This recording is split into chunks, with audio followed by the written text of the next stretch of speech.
ಮಾಡ್ತೀನಿ ದೊಡ್ಡ ದೊಡ್ಡ. ಆಯ್ತು ಮಾಡಿ ನಮಗ.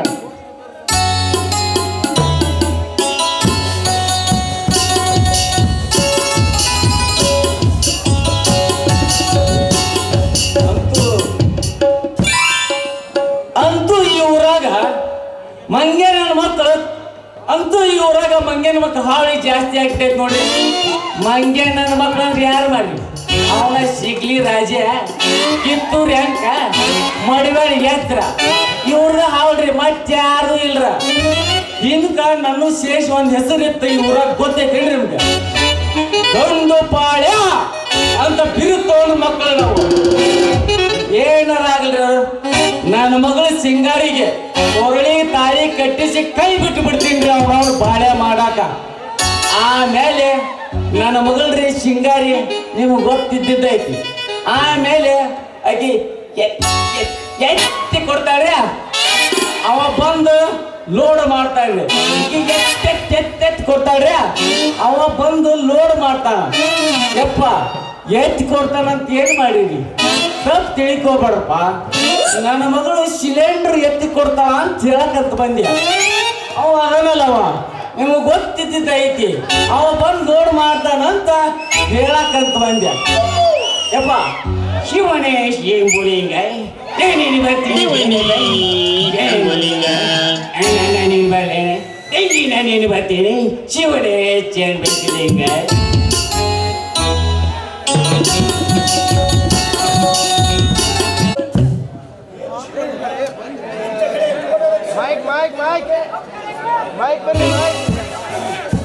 ಹೌದು ಕಾಳಿಂಗ,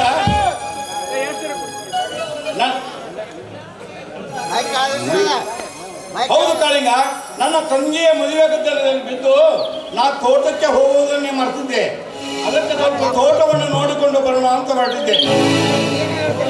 ಅದರಲ್ಲಿ ನನ್ನ ತಂಗಿಯ ಮದುವೆಯಲ್ಲಿ ಮುಖ್ಯವಾಗಿ ಇರಬೇಕಾದಂತ ನೀನು ಅಂದೇಕೆ ಊರಲ್ಲಿರಲಿಲ್ಲ? ನನ್ನನ್ನು ಕ್ಷಮಿಸಿಬಿಡು ಶಿವಣ್ಣ, ನನ್ನನ್ನು ಕ್ಷಮಿಸಿಬಿಡು ಶಿವಣ್ಣ. ಅಂದೇ ನಮ್ಮ ದಲಿತ ಸಂಘದ ಸಂಘಟನೆಯೊಂದು ಬೆಂಗಳೂರಿನಲ್ಲಿ ಇತ್ತು. ಅಲ್ಲಿ ಮುಖ್ಯವಾಗಿ ನಾನು ಅಲ್ಲಿ ನಮ್ಮ ತಾಲೂಕಿನ ಪರವಾಗಿ ಅಲ್ಲಿ ಭಾಗವಹಿಸಬೇಕಾಗಿತ್ತು. ಅದಕ್ಕೆ ಬರಲಿಕ್ಕೆ ಆಗಲಿಲ್ಲ. ಏನೇ ಆಗಲಿ ದೇವರ ದಯೆಯಿಂದ ಜ್ಯೋತಿ ಕಂಕಣ ಭಾಗ್ಯ ಕೂಡಿ ಬಂತಲ್ಲ, ಅಷ್ಟೇ ಸಾಕು. ಕಾಳಿಂಗ, ನೀನು ದಲಿತ ಸಂಘದ ಲೀಡರ್ನಾಗಿ ಕ್ರಾಂತಿಕಾರಿಯಾಗಿ ಬಿಟ್ಟಿರಿ. ಒಟ್ಟಿನಲ್ಲಿ ನೀನು ಒಬ್ಬಂಟಿಗ. ಆದರೆ ನೀನು ಅಂದ ಮೇಲೆ ಮೈ ತುಂಬ ಕಣ್ಣಿಟ್ಟುಕೊಂಡು ಬದುಕಬೇಕು. ಶಾಂತಿಯಿಂದ ಕ್ರಾಂತಿಯನ್ನು ಗೆಲ್ಲಬೇಕೆ ಹೊರತು ಕ್ರಾಂತಿಯನ್ನು ಗೆಲ್ಲುವುದು ಬಲು ಕಷ್ಟ. ಶಿವಣ್ಣ, ಈ ಕಾಳಿಂಗನೇ ಜೀವನವೇ ಒಂದು ಕ್ರಾಂತಿ. ಭಾರತದ ಬಡವರ ಭಾಗ್ಯೋದಯ ಬೆಳಕು ಎಂದು ಚೆಲ್ಲುತ್ತದೆಯೋ ಅಂದೇ ನಮ್ಮ ದಲಿತ ಸಂಘಕ್ಕೆ ಶಾಂತಿ. ಬಡವರಿಗೆ ನ್ಯಾಯ ಸಿಗುವವರೆಗೂ ಹೋರಾಡುವುದೇ ಈ ಕಾಳಿಂಗನ ಗುರಿ. ನಿತ್ಯ ನಡೆಯುವ ದುಷ್ಟ ಶಕ್ತಿಯನ್ನು ನೆಟ್ಟಿ ಮೆರೆಯುವುದೇ ಈ ಕಾಳಿಂಗನ ಛಲ. ಕಾಳಿಂಗ, ನಮ್ಮ ಭಾರತ ದೇಶದ ಸ್ವಾತಂತ್ರ್ಯವನ್ನು ಕ್ರಾಂತಿಕಾರಿಯಿಂದಲೇ ದಿಟ್ಟತನದಿಂದ ಹೋರಾಡಿ ಗೆದ್ದುಕೊಳ್ಳಬೇಕೆಂದು ಪಣ ತೊಟ್ಟ ಸೂರು ಸುಭಾಷ್ ಚಂದ್ರರು ಕೊನೆಗೆ ನೆಲೆಯಿಲ್ಲದೆ ಸಮವಾದರು.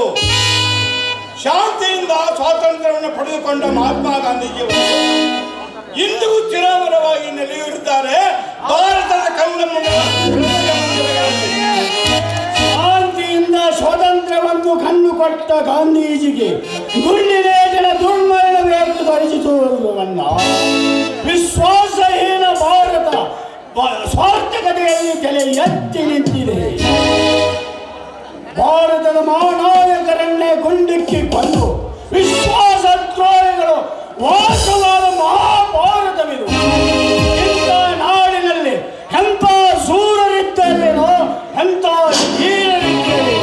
ಕೊನೆಗೊಂದು ದಿನ ಅವರ ಮಡಲವೇ ಅಗತ್ಯದ ಮಡುವಿನಲ್ಲಿ ಸಮಾಪ್ತಿ ಎಂಬುದನ್ನು ನಾವು ಮರೆಯಬಹುದು. ಬೇಡ ಅಂತ ಬಲವಾದ ಛಲ ತೊಟ್ಟು ನಿಲ್ಲಬೇಡ.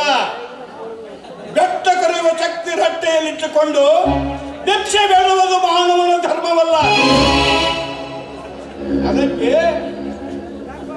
ಬಸವೇಶ್ವರರ ವಾಣಿಯಂತೆ ಹಬ್ಬಕ್ಕೆ ತಂದ ಹರಿಕೆಯ ಕುರಿ ತೋರಣಕ್ಕೆ ತಂದ ತಳಿರು ಮೇಯಿತು ಎನ್ನುವಂತೆ ಅಂದು ಹುಟ್ಟಿ ಅಂದೇ ಬಂದಿತ್ತು, ಬಂದವರು ಉಳಿದಿರುವರೇ ಇಂದು. ಒಟ್ಟಿನಲ್ಲಿ ನಿನ್ನ ಮೇಲೆ ದೇವರ ದಯೆಯಲ್ಲಿ ಅಷ್ಟೇ ನನ್ನ ಆಸೆ. ದೇವರು ಎಲ್ಲಿದ್ದಾನೆ ಶಿವಣ್ಣ? ದೇವರು ಈ ಜಗತ್ತಿನಲ್ಲಿ ದೇವರಿದ್ದಿದ್ದರೆ ನಮ್ಮ ದೇಶಕ್ಕೆ ಬಡತನವೆಂಬ ಶಬ್ದವೇ ನೆಲೆಯೂರುತ್ತಿತ್ತು. ನಮ್ಮಂತವರ ಸ್ಥಿತಿ ಹೀಗೆ ಆಗುತ್ತಿದ್ದಿಲ್ಲ. ತಿಳಿದು ನೋಡಿದರೆ ಆ ದೇವರಿಗೆ ಆ ಶ್ರೀಮಂತರೇ ಬಲು ಇಷ್ಟ ಅಂತ ಕಾಣುತ್ತದೆ. ಕಾಳಿಂಗ, ದೇವರನ್ನು ನಿಂದಿಸಿ ಮಾತನಾಡಿದರೆ ಫಲವೇನು? ಈ ಜಗವನ್ನಾಳುವ ಜಗದೀಶ್ವರನಲ್ಲಿ ಆ ಭೇದ ಭಾವಗಳಿದ್ದರೆ ಈ ಮಾನವನ ಸೃಷ್ಟಿಯೇ ಈ ಭೂಮಿ ಮೇಲೆ ಆಗುತ್ತಿರಲಿಲ್ಲ. ಜಗತ್ತಿಗೆ ಒಬ್ಬನೇ ದೇವರು, ಒಂದೇ ಧರ್ಮ. ಆ ಧರ್ಮವನ್ನು ಅರಿತುಕೊಂಡು ನಡೆಯುವುದೇ ಈ ಮಾನವನ ಧರ್ಮ. ಹೆಚ್ಚಿದೆ ಶಿವಣ್ಣ ನಿನ್ನ ಹಿತನುಡಿಗಳನ್ನು. ನಾನು ಈ ಊರಲ್ಲಿ ತಲೆಬಾಗಿ ನಡೆಯುವುದು ನಿನಗೊಬ್ಬನಿಗೆ ಮಾತ್ರ. ನನ್ನ ಒಡ ಹುಟ್ಟಿದ ಅಣ್ಣನಿಗಿಂತಲೂ ನನ್ನನ್ನು ಚೆನ್ನಾಗಿ ನೋಡಿಕೊಂಡ ನಿನಗೆ ಚಿರಋಣಿಯಾಗಿದೆ. ಕಾಳಿಂಗ, ಅದಿರಲಿ, ಮೊನ್ನೆ ನೀನು ನಿನ್ನ ಆಸ್ತಿಯನ್ನು ಕೇಳಲಿಕ್ಕೆ ಆ ಧರ್ಮರಾಜನ ಮನೆಗೆ ಹೋಗಿದ್ದೆ ಅಂತೆ. ಏನಾಯ್ತು ಆ ವಿಷಯ? ಆ ವಿಷಯ ವಿಕೋಪಕ್ಕೇರಿ ಅನಾಹುತವಾಗುವ ಸಂಭವ ಉದ್ಭವಿಸಿತು. ಮಲಚಿದ ಮತ್ತಾನೆಯಂತೆ ಸೊಕ್ಕಿನಿಂದ ಬೆರೆಯುತ್ತಿರುವ ಆ ಧರ್ಮರಾಜ ಎಂದೆದ್ದರೂ ನಲ್ಲವೇ. ಮನೆಗೆ ಹೋದರೆಲ್ಲರೂ ಮನ ಬಂದದ್ದೇ ನಿಲ್ಲಿಸಿ ಮಾತಾಡಿಬಿಟ್ಟ. ಏನು ನಿನಗೆ ನಿಂದಿಸಿ ಮಾತನಾಡಿದರೆ ಆ ಧನಿಕ? ಹಾಗಾದರೆ ನಿನ್ನ ಕಾಗದ ಪತ್ರ ಒಟ್ಟಿಲ್ಲ. ಕರುಣೆಯಿಂದ ಕೈ ಮುಗಿದರು ಕೊಲೆ ಮಾಡುತ್ತೇನೆಂದು ಖಂಡಿತವಾಗಿ ಹೇಳಿಬಿಟ್ಟು ಅದಕ್ಕೆ ನಾನು ಪ್ರತಿಜ್ಞೆ ಮಾಡಿದೆ, ಯಾರ ಕೊಲೆಯನ್ನು ಯಾರು ಮಾಡುತ್ತಾರೆಂದು. ಒಟ್ಟಿನಲ್ಲಿ ನಿನ್ನ ಆಸ್ತಿ ನಿನ್ನ ಕೈ ಸೇರಬೇಕು. ಇಂದಿಗೆ 20 ವರ್ಷವಾದರೂ ಕೂಡ ಮತ್ತೇಕೆ ಮಾತು ಮರೆತಿದ್ದಾನೆ ಆ ಧನಿಕ? ನನಗೂ ಆ ಧರ್ಮರಾಜನಿಗೂ ಮೊದಲಿನಿಂದಲೂ ವೈರತ್ವದ ವೈಷಮ್ಯ ಉಂಟು. ಈಗ ಈ ಬೀಗತನದ ಬಂಧುತ್ವ ಕೂಡಿ ನನಗೂ ಏನು ತಿಳಿದಂತಾಗಿದೆ. ಒಟ್ಟಿನಲ್ಲಿ ಆ ದೇವರು ಅವನಿಗೆ ಎಂದು ದಯಪಾಲಿಸುವನೋ ಕಾದು ನೋಡಬೇಕು. ಬಾಂಧವ್ಯದ ಮಧುರತೆಯನ್ನು ತೋರಿದರೆ ಕೆಲವರು ಕೇಳು ಹಾಕುತ್ತಾನೆ ಆ ಚಾಂಡಾಲ. ಅವನ ಶ್ರೀಮಂತಿಗೆ ಅಮಲನ್ನು ಶಮನ ಮಾಡುವ ತನಕ ಅವನೆಂದಿಗೂ ಸದ್ಬುದ್ಧಿ ಬಾರದು ಶಿವಣ್ಣ. ನಾನೊಬ್ಬ ಮಾನವನಾಗಿ ಹುಟ್ಟಿದ್ದೇನೆ ಎಂಬುವುದನ್ನು ಮರೆತು ಕೊನೆಗೊಂದು ದಿನ ಅವನ ಜೀವನವೇ ರಕ್ತದ ಮಡುವಿನಲ್ಲೇ ಸಮಾಪ್ತಿ. ಬೇಡ ಕಾಳಿಂಗ, ಬೇಡ. ನಿಮ್ಮಿಬ್ಬರ ಕ್ರೋಧಾಗ್ನಿಯಲ್ಲಿ ಏನಾದರೂ ಒಂದು ಅನಾಹುತವಾದರೆ ಮುಂದೆ ನನಗೆ ತೊಂದರೆ. ನೀನು ಮಾತ್ರ ಅಂತ ಬಲವಾದ ಛಲ ತೊಟ್ಟು ನಿಲ್ಲಬೇಡ. ದುಡುಕು ಬಲು ಕೆಡುಕಿನ ದಾರಿ. ಆದರೆ ಹುಟ್ಟಿ ಸತ್ತರೆ ಮತ್ತೆ ಸೃಷ್ಟಿಯಾಗಲು ಇದು ಹುಲ್ಲು ಜನ್ಮವಲ್ಲ. ಸ್ವಲ್ಪ ನೀನು ತಿಳಿದವನಿದ್ದೀಯಾ? ಯೋಚನೆ ಮಾಡಿ ನೋಡು. ನಾನು ಬಂದು ಬಹಳ ಹೊತ್ತಾಯ್ತು. ನಾನು ಬರ್ತೀನಿ ಕಾಳಿಂಗ.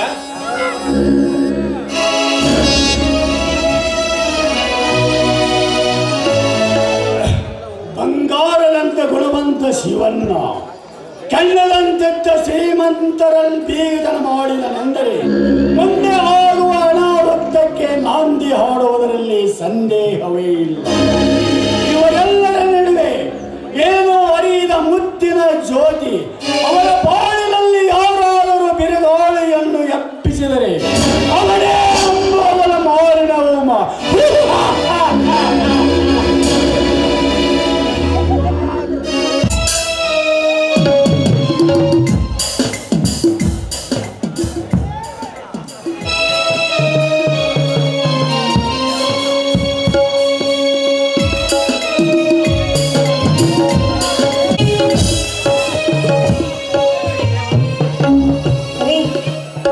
ಕಾಫಿ ಕುಡ್ರಿ, ನಂತರ ಪೇಪರ್ ಬರೆಯೋದು.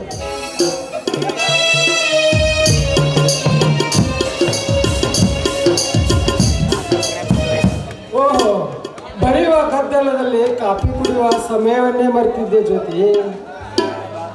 ಯಾಕೆ ಯಾಕೆ ನೋಡ್ತಾ ಇದ್ದೀರಾ? ಕಾಫಿ ಸಿಹಿ ಆಗಿಲ್ವೇನು? ಹಾಗೇನಿಲ್ಲ, ನೀ ಕೊಟ್ಟ ಕಾಫಿ ತುಂಬಾ ಸಿಹಿ ಆಗಿದೆ. ಎಷ್ಟೋ ದಿವಸಗಳಾಗಾಯಿತು ಇಂಥ ಕಾಫಿ ಕುಡಿಯುವುದೇ. ಆ ದೇವಿಯ ಕೈಯಿಂದ ಬಂದ ಅಮೃತ ಇದ್ದ ಹಾಗೆ ಇದೆ.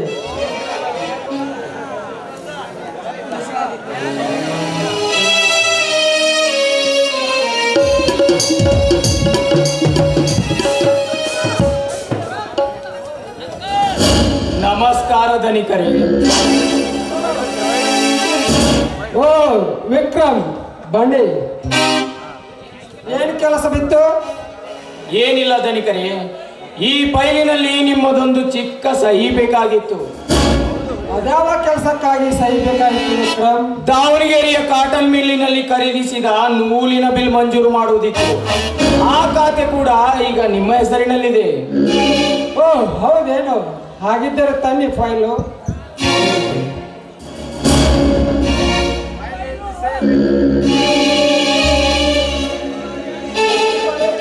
ತೆಗೆದುಕೊಳ್ಳಿ ವಿಕ್ರಮ್ ಫೈಲು. ನಾನಿನ್ನು ಬರುತ್ತೇನೆ ಧನಿಕರೇ. ವಿಕ್ರಮ್ ಹಾಗೇ ಬರ್ತೀರೇನು? ಸ್ವಲ್ಪ ಕುಳಿತುಕೊಳ್ಳಿ. ಜ್ಯೋತಿ, ಒಂದು ಕಪ್ ಕಾಫಿ ಮಾಡಿಕೊಡು ಇವರಿಗೆ.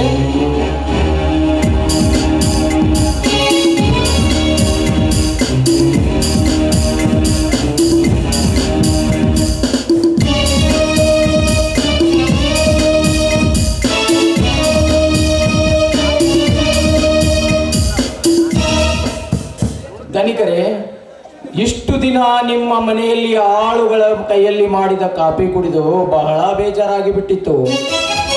ಆದರೆ ಇಂದು ಈ ಮನೆಯ ಒಡತಿ ಕೈಯಲ್ಲಿ ತಯಾರಾದ ಕಾಫಿ ನಿಜವಾಗಲೂ ಅಮೃತ ಇದ್ದಾಗಿದೆ. ಹಾ, ಗೊತ್ತಾಯ್ತು. ನಾನಿನ್ನು ಬರುತ್ತೇನೆ ಧನಿಕರೇ.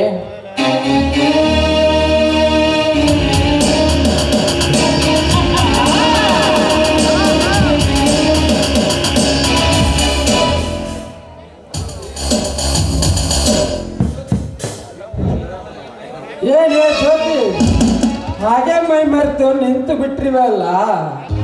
ನೀ ನಿಂತ ನೆಲವೆಲ್ಲ ಸೌಂದರ್ಯದ ಸೀರೆ ಉಟ್ಟ ಸರಸ್ವತಿಯನ್ನೇ ಮೀರಿಸುವ ಈ ನಿನ್ನ ರೂಪ, ಈ ನಿನ್ನ ಮೈಕಾಂತಿಯನ್ನು ನಾನೆಷ್ಟು ವರ್ಣಿಸಲು. ನನ್ನ ಬಾಳ ಪುಟದತ್ತ ಬಾಳ ಬೆಳಕಾಗಿ ಬರುವ ನೀನೇ ನನ್ನ ಹೃದಯ ಮಂದಿರದ ದಿವ್ಯ ಜ್ಯೋತಿ.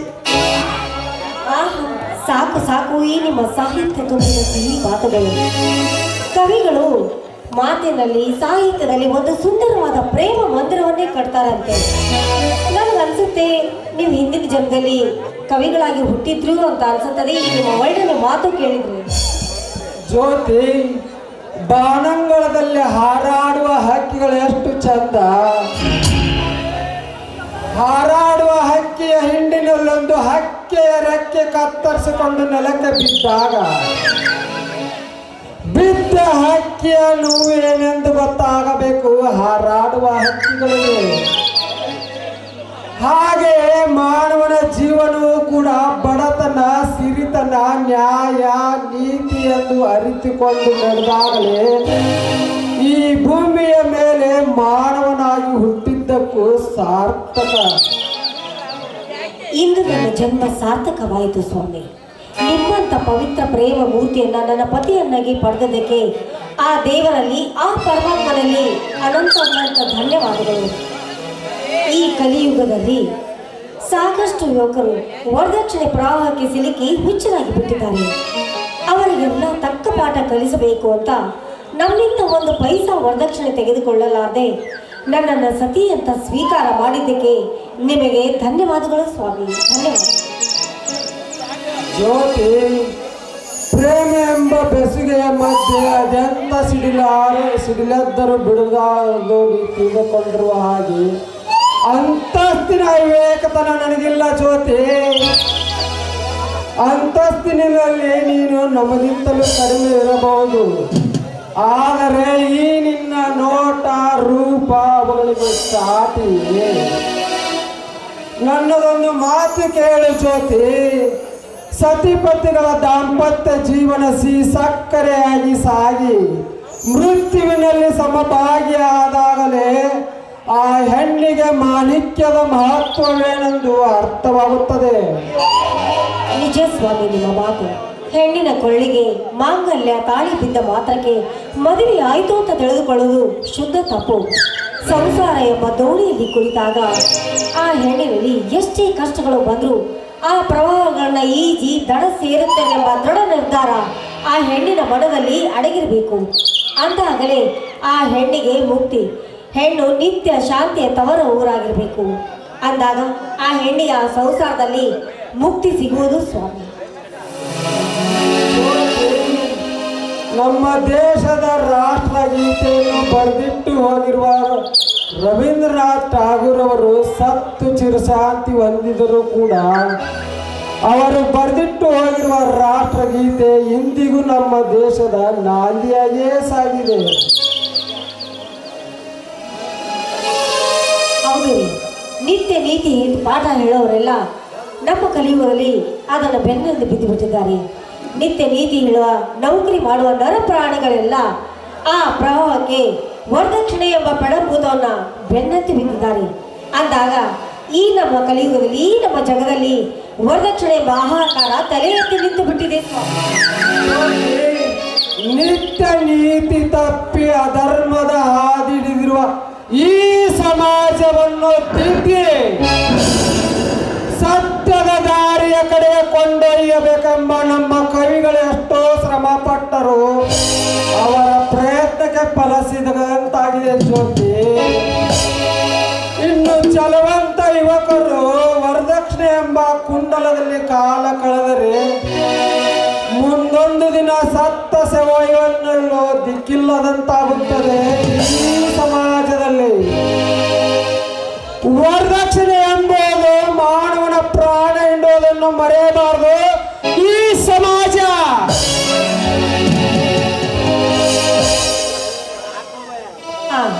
ಆಗಲೇ ಶುರುವಾಯಿತು ನಿಮ್ಮ ಮಾತು. ಏನ್ರಿ ಮನೆಯಲ್ಲಿ ಯಾರು ಇಲ್ಲ ಅಂತ ತಿಳ್ಕೊಂಡಿದ್ದೀರೇನು? ಅದು ಅಲ್ಲದೆ ಇವತ್ತು ಮಾವನವ್ರು ಬರುವಂತಾಗಿದೆ. ಊಟ ಮಾಡೋದಿಲ್ವೇನು? ಮಾವ ಏನು ನಿಮ್ಮಪ್ಪ ಬಂದರು ಈ ಗಂಡು ನಿನ್ನ ಕೈ ಬಿಡಲಾರ. ಎಲ್ಲಿ ಕೊಡೆ ಒಂದು ಮುತ್ತು ನಿಮಗೆ ಬೇಕಾಗಿರೋದು ಮುತ್ತು. ಆ ಮುತ್ತಿನಲ್ಲಿ ಏನಿದೆ ಸೊತ್ತು, ಬನ್ನಿ ಊಟ ಮಾಡುವಂತೆ. ಮುತ್ತಿನಲ್ಲಿ ಎಷ್ಟೊಂದು ಮಾಧುರ್ಯ ಅಡಗಿದೆ ಎಂದು ನಿನಗೇನು ಗೊತ್ತು ಜ್ಯೋತಿ? ಮುತ್ತು ಕೊಡುವುದೊಂದೇ ನಿನ್ನ ಕೆಲಸ. ಮುಂದಾದರ ಸವಿ ರುಚಿಯನ್ನು ಅನುಭವಿಸೋದೇ ನಮ್ಮಿಬ್ಬರ ಕೆಲಸ. ಬಾರೇ ಹತ್ತಿರ.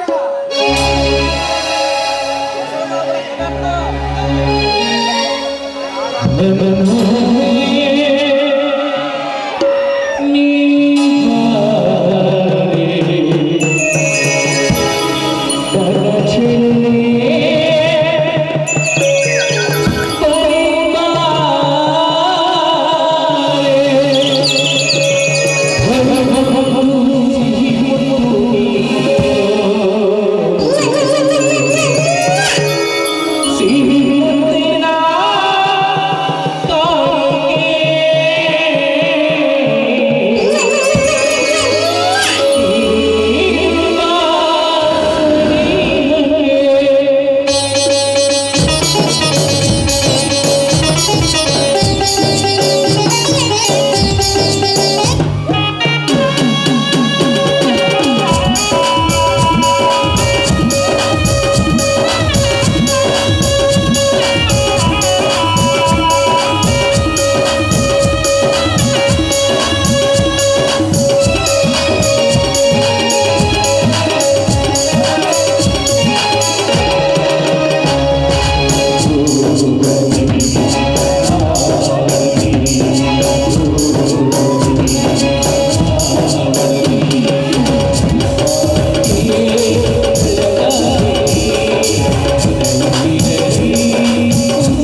ಕಂದರಗಳಲ್ಲಿ ಅಡಗಿ ಕುಳಿತ ಕಾಡು ಪ್ರಾಣಿಗಳ ಅವಸ್ಥೆ ಎಂತಾಗಿದೆ?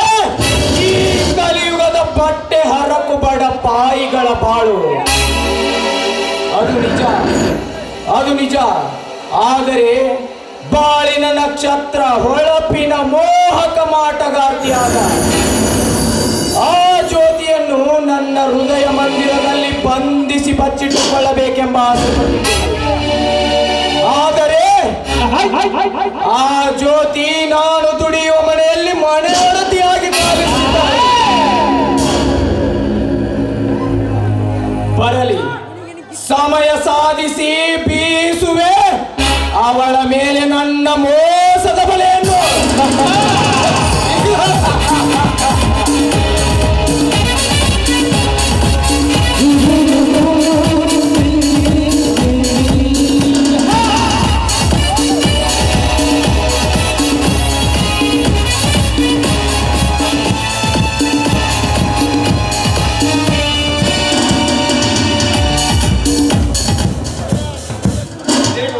ವಿಕ್ರಮ್, ಇತ್ತ ಕಡೆ ಹೊರಟಿದ್ದೀಯಲ್ಲ?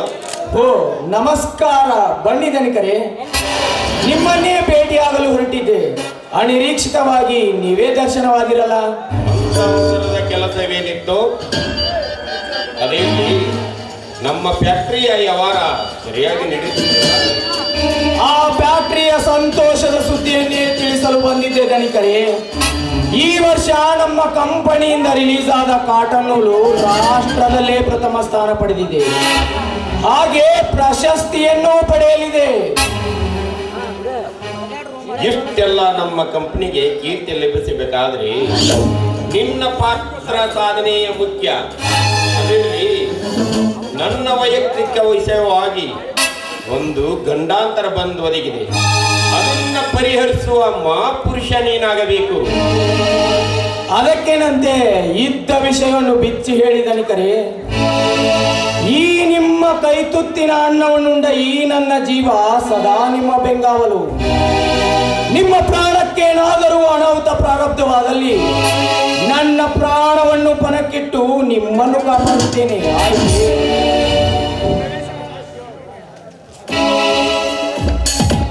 ಶಭಾಷ್ ವಿಕ್ರಮ್, ಮೆಚ್ಚಿದೆ ನಿನ್ನ ಮಾತಿಗೆ. ಶ್ರೀರಾಮಚಂದ್ರನಿಗೆ ಆಂಜನೇಯ ಹೇಗೆ ಬೆಂಗಾವಲಿ ಆಗಿದ್ದಾನೋ ಅದರಂತೆ ಈ ಧರ್ಮರಾಜನಿಗೆ ಈ ವಿಕ್ರಮನೇ ಆಜ್ಞಾಧಾರಕ. ಹೊಗಳಿಕೆಯ ಮಾತು ಸಾಕು ಧನಿಕರೇ. ವಿಷಯವೇನೆಂದು ವಿವರಿಸಿ ಹೇಳಿ. ಹೇಳುತ್ತೇನೆ. ನಾನು ಕಟ್ಟಿಸಿದ ಫ್ಯಾಕ್ಟರಿಯ ಬಯಲು ಜಾಗವೇ ಆ ಕಾಳಿಂಗನ ತಂದೆ ಭದ್ರನಾಯಕನ ಹೆಸರಿನಲ್ಲಿತ್ತು. 20 ವರ್ಷಗಳ ಹಿಂದೆ ಅವನಿಗೂ ಅದರಲ್ಲಿ ಅರ್ಧ ಆದಾಯ ಕೊಡ್ತೀನಿ ಎಂದು ಸಹಿ ಹಾಕಿಸಿಕೊಂಡು ಅವನನ್ನು ಸಮಾಪ್ತಿ ಮಾಡಿಬಿಟ್ಟೆ. ಆದ್ರೆ ಈಗ ಅವನ ವಂಶದ ಕುಡಿಯಾಗಿ ಸಿಡಿದೆದ್ದ ಆ ಕಾಳಿಂಗ ಆ ಆಸ್ತಿಯ ಬಗ್ಗೆ ಆಗಾಗ ನನ್ನ ಹತ್ತಿರ ತರ್ಕ ನಡೆಸುತ್ತಿದ್ದಾನೆ. ಓ ಕಾಳಿಂಗ, ಅಂತಕ್ರಿಯೆ ಸಮೀಪದಲ್ಲೇ ಮುಗಿಯಬೇಕು ಅಷ್ಟೇ ತಾನೇ. ಧನಿಕರೇ, ಈ ವಿಕ್ರಮ್ ಸ್ವಲ್ಪ ಬುದ್ಧಿ ಖರ್ಚು ಮಾಡಿದರೆ ಸಾಕು, ಆ ಕಾಳಿಂಗ ಕ್ಷಣದಲ್ಲಿಯೇ ಪ್ರಾಣ ಕಳೆದುಕೊಳ್ಳುತ್ತಾನೆ. ಧನಿಕರೇ, ಆ ಚಿಕ್ಕ ಕೀಟವನ್ನು ನಾಶ ಮಾಡಲು ನೀವೇಕೆ ಶ್ರಮ ಪಡಬೇಕು? ಇನ್ನು ಮೇಲೆ ಆ ಕಾಳಿಂಗ ನನ್ನ ಕೈಯಲ್ಲಿ ಕೈಲಾಸ ಸೇರಿದ ಅಂತ ತಿಳಿದುಕೊಳ್ಳಿ.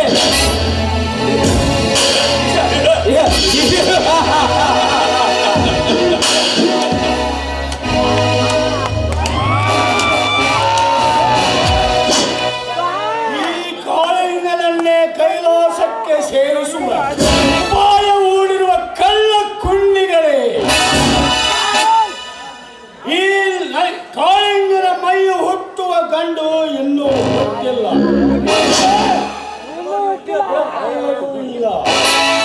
ನಿಮ್ಮ ಮೋಸಕ್ಕೆ ಬೀಳುತ್ತೇನೆ ಎಂಬ ನಿಮ್ಮ ಭಾವನೆ ಶುದ್ಧ ತಪ್ಪು. ಸಾಕಿದ ನಾಯಿಯನ್ನೇ ಕೊಲ್ಲದ ನಿಮ್ಮ ಮನ ಈ ವೀರನನ್ನು ಕೊಲ್ಲಬಹುದು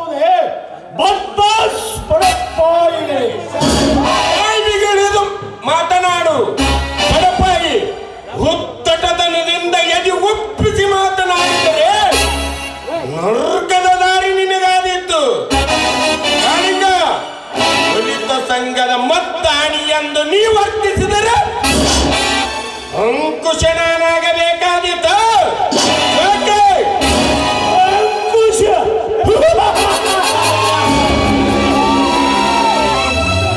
ಆಯ್ದ ಕಬ್ಬಣವನ್ನು ಹೇಗೆ ಕಮ್ಮಾರ ತನ್ನ ಹದಾಡಿಯಲ್ಲಿಟ್ಟುಕೊಂಡು ಬೇಕಾದ ಹಾಗೆ ಸೋಮಾಡು ಮಾಡುತ್ತಾನೋ ಹಾಗೆ ಈ ನಿಮ್ಮಂತ ಸ್ವಾರ್ಥ ಶ್ರೀಮಂತರ ಅಟ್ಟಹಾಸವನ್ನು ಮೆಟ್ಟಿ ಹಾಕಿ ತನ್ನ ಸ್ವಾಧೀನದಲ್ಲಿ ಇಟ್ಟುಕೊಳ್ಳುವಲ್ಲಿ ನನ್ನ ಗುರಿ ಅರ್ಥವಾಯಿತೆ.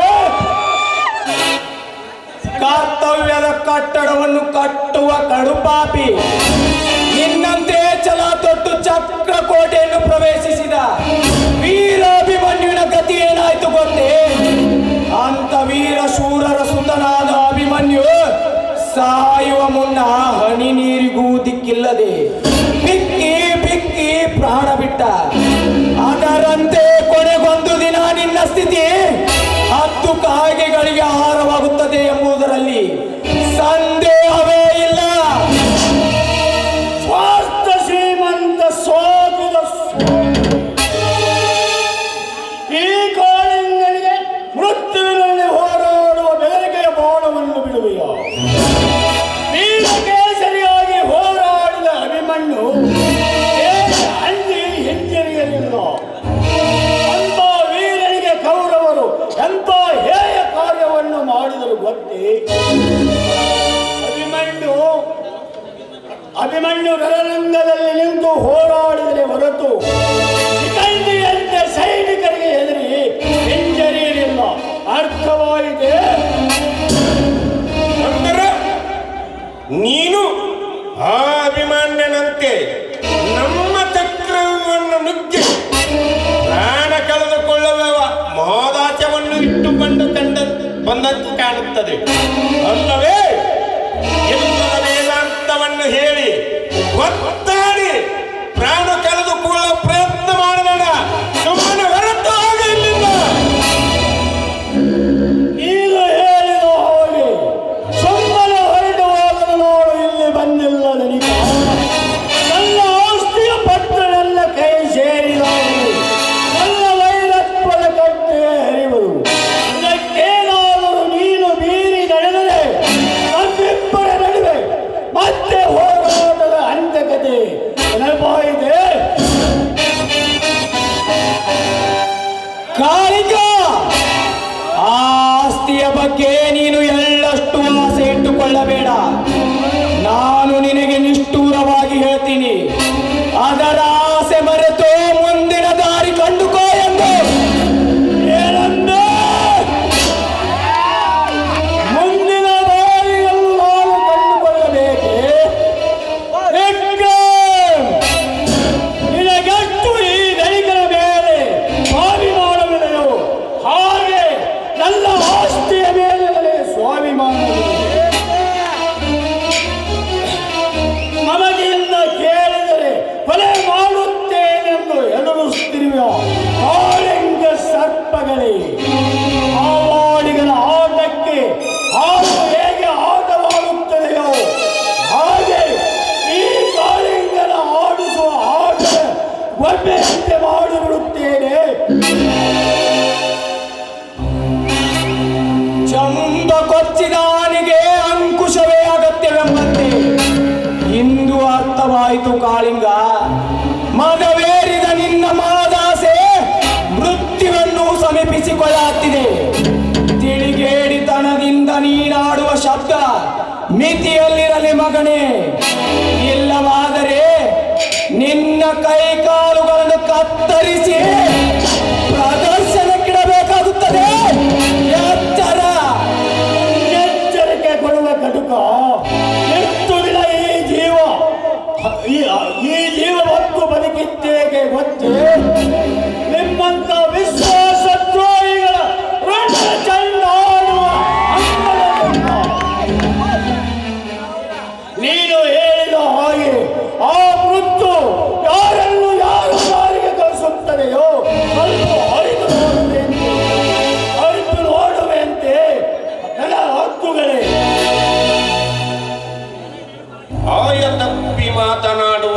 ಕಾಳಿಂಗ, ಮುಂದೆ ಯಾವ ಅನಾಹುತ ಮಾಡಲು ಹೆಸುವನಲ್ಲ. ಅದಕ್ಕೆ ತಕ್ಕ ಉಪಾಯವನ್ನು ಮಾಡಲೇಬೇಕು. ಧರ್ಮರಾಜ್, ಏನಿಲ್ಲ ಜೀವಗಳೇನ ಆಶೆ ಇದ್ದರೆ ನನ್ನ ಆಸ್ತಿಯೆಲ್ಲ ನನಗೆ ಬಿಟ್ಟು ಕೊಟ್ಟುಳು. ಇಲ್ಲವಾದರೆ ಮುಂದೆ ನಮ್ಮೆಬ್ಬರ ನಡುವೆ ಯಾವ ಅನಾಹುತ ಕಾರಣಿಯೋ ಯಾರಿಗೆ ಗೊತ್ತು. ಇಲ್ಲೂ ನಿನಗೆ ಸಮಯ ಕೊಡುತ್ತೇನೆ, ವಿಚಾರಿಸಿ ಹೇಳಿ ಕಳಿಸು. ಈನೆಲ್ಲ ಸಾವಿನ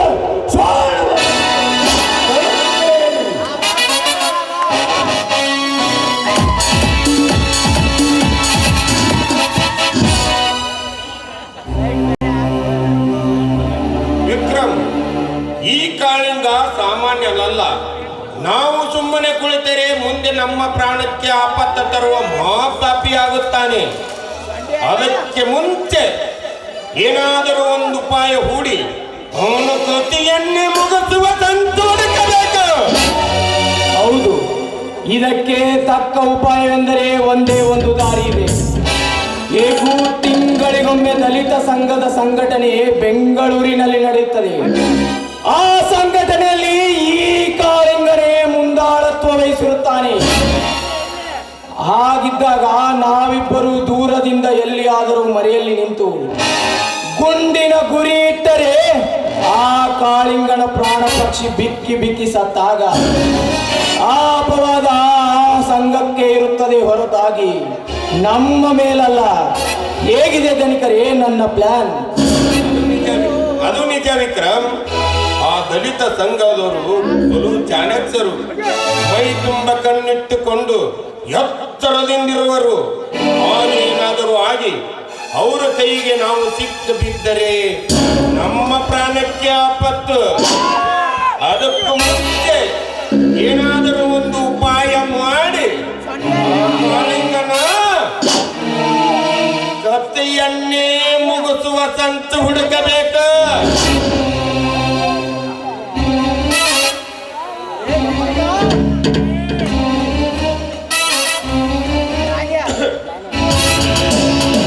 ಅದಿರ್ಲಿ, ಈಗ ಸದ್ಯ ಫ್ಯಾಕ್ಟ್ರಿಗೆ ಹೋಗೋನು, ನಡಿ.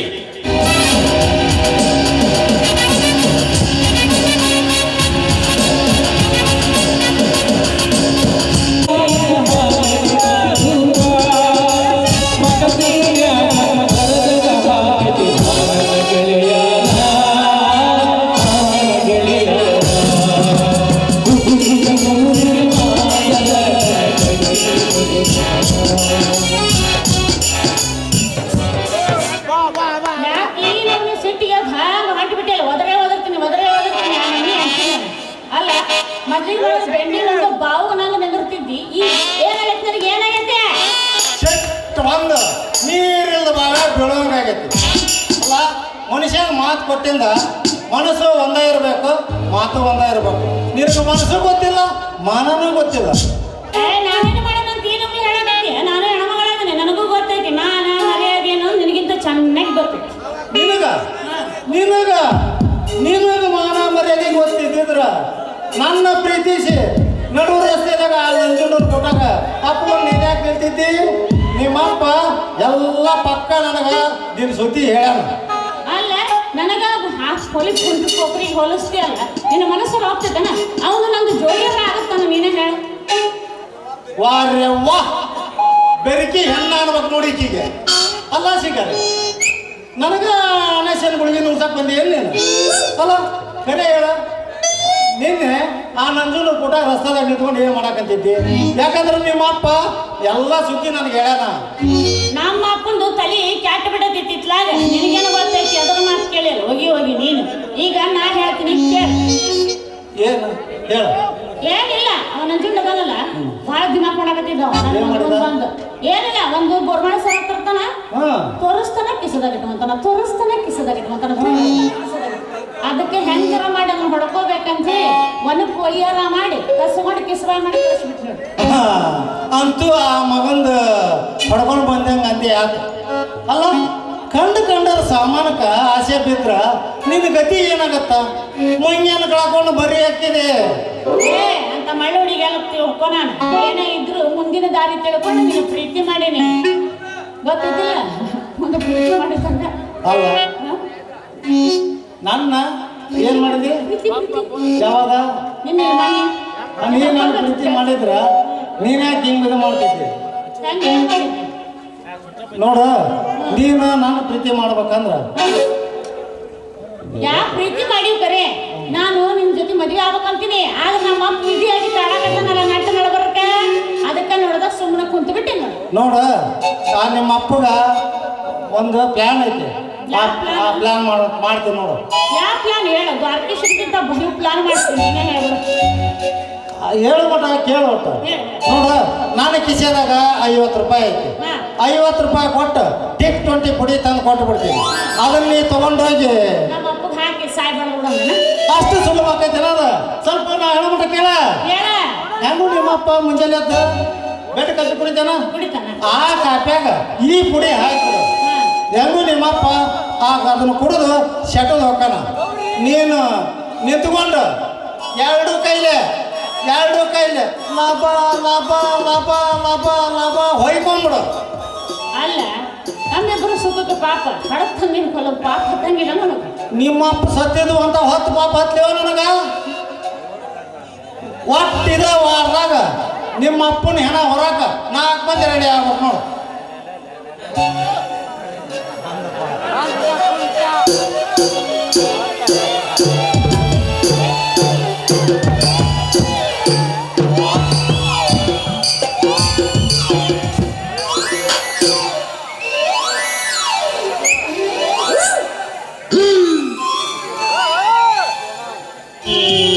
ಶಂಭುಲಿಂಗ ಶಿವನೇ ಶಿವಲಿಂಗ, ಇದೇನೇ ಸಿದ್ಲಿಂಗ? ಊರಾಗ ಯಾರ ಸತ್ರ ಮತ್ ಹೆಣ ಅವರು ಸುದ್ದಿ ಮಾತಾಡಕ್ ನಿಂತಿಲ್ಲ. ಬಾರಿ ಬಾರಿ ಬಾರಿ ಬಾರಿ ಬಾರಿ ಬಾರಿ ಬಾರಿ ಬಾರಿ ನೀವು ಇದೇನೇ ಸಿದ್ಲಿಂಗ? ಊರಾಗ ಯಾರ ಸತ್ರ ಮತ್ ಹೆಣ ಅವರು ಸುದ್ದಿ ಮಾತಾಡಕ್ ನಿಂತಿಲ್ಲ. ಅದಿರ್ಲಿ, ನನ್ನ ಮಗಳು ಸಿಂಗಾರಿ ಕೂಡ ಬಾಳ ಸಲಿಗೆ ನಡೆಸಿ ಅಂತ ಏನೇನು ಸುದ್ದಿ ಅಂತ. ಬರ್ರಿ ಬರ್ರಿ ಬರ್ರಿ ಬರ್ರಿ ಬರ್ರಿ ಬರ್ರಿ ನೀವು ಒಳ್ಳೆ ಟೈಮ್ಕ ಬಂದ್ರಿ. ಅಲ್ರಿ ಕಡಪ್ನವ್ರ, ನಾನು ಮಾಡಿದ ಕೆಲಸಕ್ಕೆ ಕೂಲಿ ಕೇಳಿದೆ.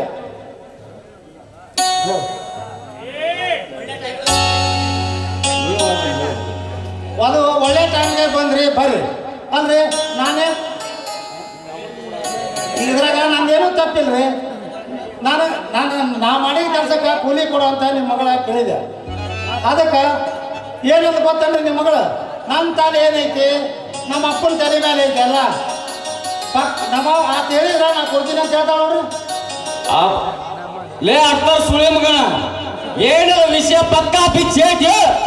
ಏನ್ ಪೆಕ್ನ ಎಲ್ಲಿ ಮುರಿಯಂಗ ಎಬಸ್ಲ ಮ್ಯಾಲ ಕೊಡೋದಿದ್ರಿ ಯಾವಾಗಿದ್ರು ಕೊಡದ. ನೀ ಬೇಡ ಅಂತ ಹೇಳ್ಬಿಡು, ಸಣ್ಣ ಕೊಟ್ಟ ಬಿಡ್ತೀನಿ ಅವ್ನು. ಹಾ ನೋಡ್ರಿ, ನಾ ಮಾಡಿದ ಕೆಲ್ಸಕ್ಕ ನಿಮ್ಮ ಮಗಳು ಅಭಿಮಾನ ಪಟ್ಟು ಕೊಡ್ಬೇಕಂತ ಮಾಡ್ಯಾಳ. ನಮ್ಮ ಮಂದಿ ಅಂತ ಮನಸ್ಸು ಕೊಟ್ಟು ಎಷ್ಟು ಮನಸ್ಸು ಕೊಟ್ಟು ಮಾಡೀನೇನ್ರಿ ಆ ಕೆಲಸನ. ಹೌದು ಅಯ್ಯಪ್ಪ, ನಾನು ಅವನು ಬಹಳ ದೊಡ್ಡ ಅಂತ ತಿಳ್ಕೊಂಡಿದ್ದೆ. ಕೆಲಸ ಮಾಡಿದ ಮೇಲೆ ಗೊತ್ತಾಯ್ತು ಅಯ್ಯಪ್ಪ ಬಹಳ ಶಾನ್ಯ ನೀವ ಅಂತ. ಅಂತ ಕೊಡೋದೈತಿ, ಕೊಡೋದು ಹೇಳು ಅಯ್ಯಪ್ಪ, ಕೊಟ್ಟು ಬಿಡ್ತೀನಿ ಅಂತ. ತಕ್ಕ ಪಗದೊಂದು ಬಿಗಿಲೇನು ಕಪ್ಪಳಕ ಎಷ್ಟು ಮನ್ಸಿಗೆ ಹಚ್ಕೊಂಡು ಮಾತಾಡಕತ್ತೋಡಿ ಇವ್ನ ಸುದ್ದಿನ. ಲೇ ಸಿದ್ಲಿಂಗ ಬಾರ್ಲೇ, ಏನ್ ನನ್ನ ಮಗಳು ಕೇಳಿದ್ದ? ಏನ್ ನನ್ನ ಮಗಳು ಕೊಡ್ಬೇಕ ಮಗನೇ ನಿನಗ?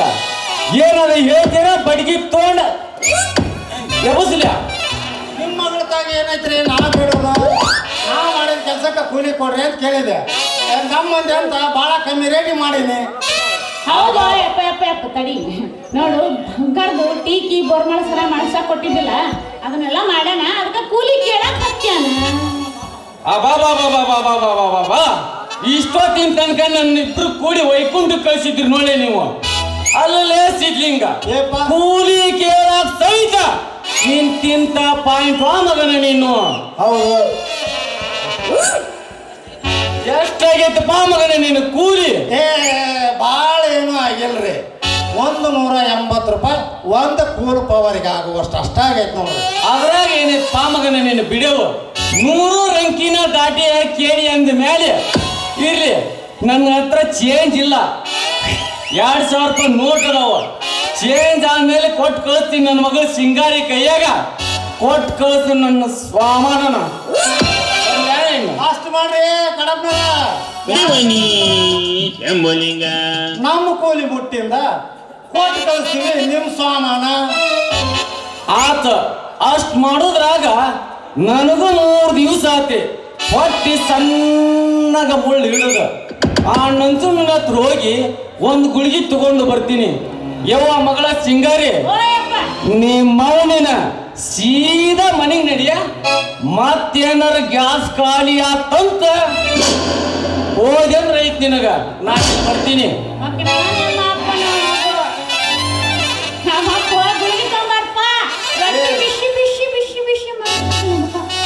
ಏ ಸಿಂಗಾರಿ, ನಿಮ್ಮ ಅಪ್ಪಗ ಬಿಸಿ ಬಿಸಿ ರೊಟ್ಟಿ ಮಾಡಿ ಹಾಕೊಂಡು ಮಾಡಿದಾಗ ಮತ್ತೆ ಈ ರಾಜ್ಯ ಮಾಡಿ ಹಾಕ್ತಿದೆ.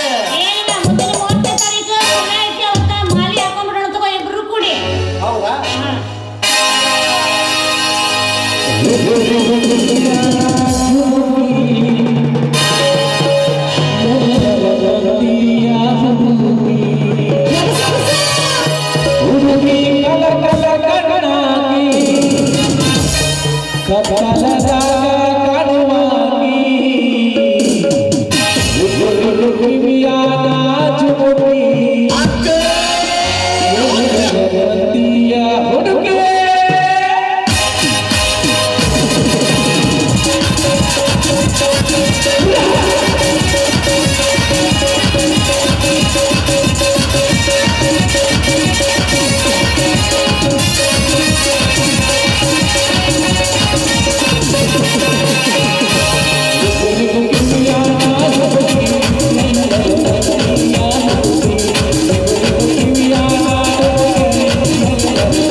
ಈ ಸಿಂಗಾರಿ ಸಂಬಂಧ ಎಷ್ಟು ಕನಸು ಕಂಡಿದ್ದೆ ನಾನು.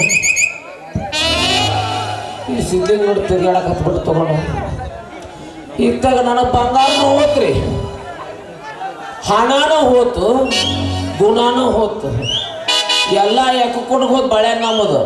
ಹೀಗಾಗಿ ನಮ್ಮ ಡಾಕ್ಟರ್ ಕಂಪ್ನಿ ಭಾಳ ಲಾಸ್ಟಾಗಿ ಬಂತಿದ್ರು. ಈ ಊರು ಬಿಟ್ಟು ನಮ್ಮ ಮುಂದೂರಿಗೆ ಹೋಗ್ಬೇಕಾಗ್ತಾ ಇಲ್ಲ ದೇವಮೂಡಲ್ಲಿ ಗಿರ್ಬಿಟ್ಟು ಚಾ ಅಲ್ರಿ. ನಾವು ಇವತ್ತೊಂದು ದಿವ್ಸ ನೋಡ್ತಿದ್ದೀವಿ ದಾರಿನ, ತೇರಿಗಂತೂ ಸಿಗಲಿಲ್ಲ, ಇನ್ನು ಹುಚ್ಚೈಕರ ಸಿಗ್ತಾಳ ನೋಡ್ಕೊಂಡು ನಾಡ್ದಾಗು ಗೋಲ್ಡ್ ಗುಮ್ಮಜ್ಜಕ್ಕೆ ಬುಕ್ ಮಾಡ್ತೀನಿ. ಗೋಲ್ಡ್ ಗುಮ್ಮಜ್ ಬಸ್ ಬುಕ್ ಮಾಡಿ ಹೋಗಿ ಬರ್ತೀನಿ ನನ್ನ ದುಡ್ಡು ಸಾಕಾಗೈತಿ ಡಾಕ್ಟರ್ ನೌಕರಿ. ಇವತ್ತೊಂದು ದಿವ್ಸ ನೋಡ್ತೀನಿ, ಸಿಗ್ಲಿಲ್ಲ ನಾಳೆ ಮುಂಜಾನೆ ನಡಿ ಬೆಂಗಳೂರಿಗೆ ಗೋಲ್ಡ್ ಗುಮ್ಮಜ್. ಬಾಯ್.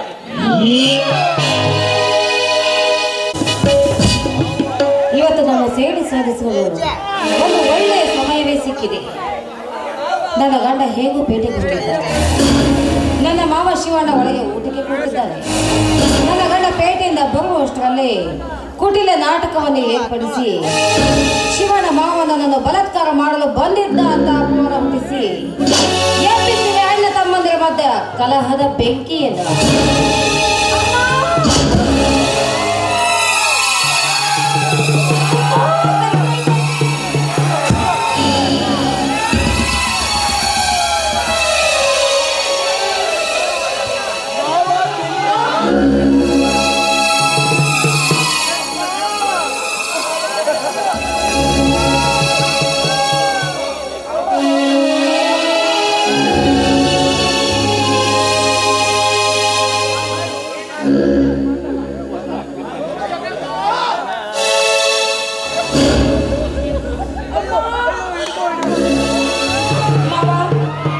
ನಿಮಗೆ ಒಳಗೆ ಊಟಕ್ಕೆ ಬೆಳೆಸಿ ಸ್ವಲ್ಪ ವಿಶ್ರಾಂತಿ ತೆಗೆದುಕೊಳ್ಳೋಣ ಅಂತ ಬಂದೆ.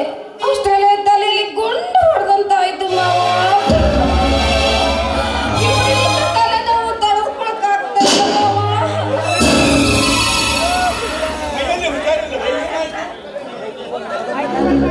ಇಷ್ಟಕ್ಕೆಲ್ಲ ಯಾಕೆ ಡಾಕ್ಟರ್ ಬೇಕು ಮಾವ? ನೀವೇ ನಿಮ್ಮ ಕೈಯಾರ ಸ್ವಲ್ಪ ತಲೆಯನ್ನು ಒತ್ತಿದ್ರಿ ತಲೆನೋವು ಹೋಗ್ಬೋದು ಮಾವ.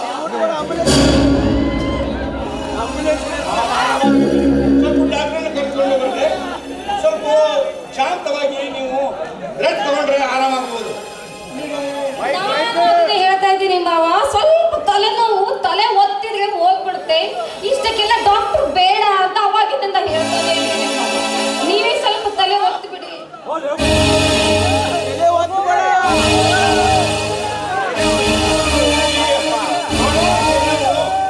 ಈ ಹಾಡೋರು ತಲೆನೋವು ನಿಮಗೆ ಬರ್ಬೇಕೆ? ಎಲ್ಲಿ ಜ್ವರ ಏನು ಇರ್ತದೆ ಸ್ವಲ್ಪ ಹೇಳಮ್ಮ.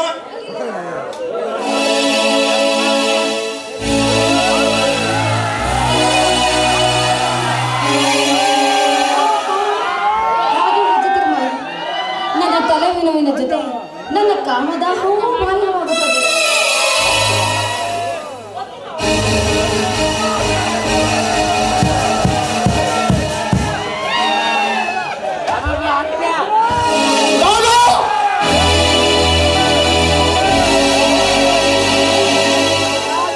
ಎಂತ ದೃಶ್ಯ ನಾಡು ಕಾಣುತ್ತಿರುವುದು ಅಣ್ಣ ನೀನಿಂತ ನೋಡ್ರ ನಿಮ್ಮ ಅಣ್ಣ ಮಾಡ್ತಾ ಹೊಸ ಕೆಲಸವನ್ನ. ಒಂದು ವೇಳೆ ನೀವು ಬಗೆದು ಹೊರಗೆ ನನ್ನ ಶೀಲ ಸಾಕು ಮುಂದೆ ಮಾತನಾಡಿದ ಈ ಶಬ್ದವನ್ನು ನಿಜವಾಗಿ ನಡೆದ ಕಾರಣವನ್ನು ತಮ್ಮ ಅರ್ಥವಿಲ್ಲದೆ ಒಂದು ತರ ಮಾತನಾಡುತ್ತಿರುವೆಯಲ್ಲ.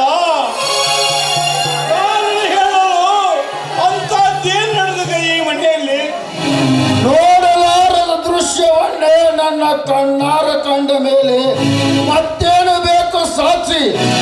ಕದ್ದು ಮುಚ್ಚಿ ಆಡುವ ಕಾಮದಾಟ ಇನ್ನೆಷ್ಟು ದಿನ ಮುಚ್ಚಿತು?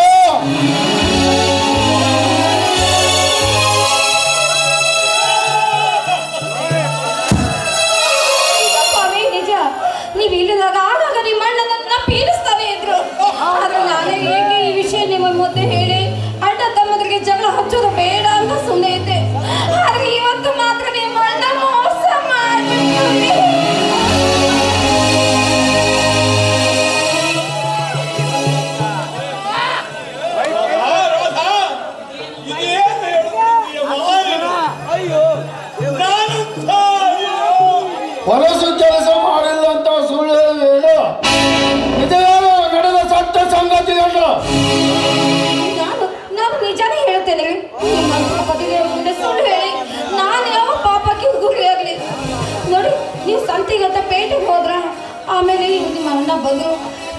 ಮಾಡಿ ಬಂದು ಏನಂತ ಹೇಳಿದ್ರು ಗೊತ್ತಾ? ಏನೊಂದು ಈ ಚಾಂಡಾಳ ನೋಡಮ್ಮ, ಈ ಬಾಟ್ಲಿಲಿರುವ ಔಷಧಿ ಹೆಣ್ಣು ಮಕ್ಕಳಿಗೆ ಪ್ರಮುಖವಾದದ್ದು. ಈ ಔಷಧಿನ ತೆಗೆದುಕೊಂಡ್ರೆ ಮಕ್ಕಳಾಗುತ್ತವೆ ಅಂತ ಹೇಳಿ ನಾನು ಹುಚ್ಚಿ ಹಿಂದೆ ಮುಂದೆ ವಿಚಾರ ಮಾಡ್ತೀನಿ. ಮಕ್ಕಳ ಮೇಲೆ ಅಪಾರವಾದ ಪ್ರೇಮ ಇದ್ದ ನಾನು ಅದನ್ನ ತೆಗೆದುಕೊಂಡ್ಬಿಟ್ಟೆ. ಆಮೇಲೆ